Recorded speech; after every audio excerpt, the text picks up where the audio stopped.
প্রেমের টানে সুদূর চীন থেকে বাংলাদেশে এসেছেন ইউয়ান জিয়াওজিয়াং। তার বয়স ২৬ বছর, পেশায় নির্মাণ শ্রমিক। তার বাড়ি চীনের তাইকো জিয়াংশু এলাকায়। বাবা মৃত ইউয়ান সিকি এবং মা লিউ ফেন হং।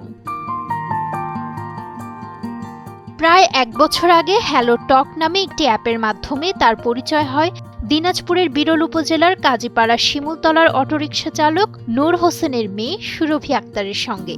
পরে অনলাইনে কথোপকথনের মাধ্যমে হয় বন্ধুত্ব, যা ধীরে ধীরে রূপ নেয় প্রেমের সম্পর্কে। পরিচয় হ্যালো থেকে। আমার নাম সুরভি আক্তার, আর আমি বাংলাদেশের নাগরিক। তার সাথে আমার পরিচয় হয় ১ বছর। আমাদের ফ্রেন্ডশিপ ছিল, তারপরে আমরা রিলেশনশিপে যাই। সে ৪ তারিখে বাংলাদেশে আসে। আসার পরে আমাদের ৫ তারিখে বিয়ে হয়। আমরা একটা হুজুরের মাধ্যমে আমাদের বিয়ে হয়। বিয়ে হওয়ার পরে এখন আমরা কোর্ট ম্যারেজ করিনি। তো আমি আসছি আমার এলাকায়, দিনাজপুরে আমি বাসিন্দা। তো দিনাজপুরে এসে আমি কোর্ট ম্যারেজ করার জন্য আমি দিনাজপুরে আসি।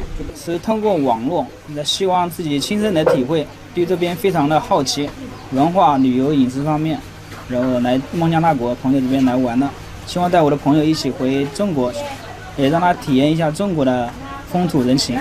৪ আগস্ট বাংলাদেশে আসেন ইউয়ান। এরপর তিনি হুজুরদের মাধ্যমে ইসলাম ধর্ম গ্রহণ করেন এবং সুরভিকে বিয়ে করেন। বাবা হিসাবে ওদেরকে আমি নিয়ে আসছি ঢাকা থেকে দিনাজপুরে। আমার দুটো মেয়ে ঢাকায় থাকতো। আর নিজের সেফটির জন্য, ছেলেটার সেফটির জন্য ফরেনার হিসাবে আমার যতটুকু বাবা হিসাবে করে ওইটুকু সেফটি দেওয়ার জন্য আমি ওকে দিনাজপুর গ্রামের বাড়িতে নিয়ে আসি। সরকারি নিয়মে আইনগতভাবে ওদের কোর্টে একটা কোর্ট ম্যারেজ করে কাগজপাতি নিয়ে আমার মেয়ের ভিসার পাসপোর্ট রেডি করতে হবে। পাসপোর্ট রেডি করে ভিসা প্রসেসিং করে আমাদেরকে বিদায় দিব। তো দেখা যায় সে রিলেশন করতে করতে তো আবার আসার পর তাকে যখন আমরা এয়ারপোর্টে নিতে যাই, তখন যখন সামনাসামনি দেখি তখন আমার ফিলিংসটা অন্যরকম ছিল, মানে বলে বোঝাতে পারবো না। কারণ আমি অনেক খুশি যে সে বাংলাদেশে আসছে এবং আমার একটা বিদেশি একটা আমার জিজু, এটা আমার অনেক ভালো লাগছে।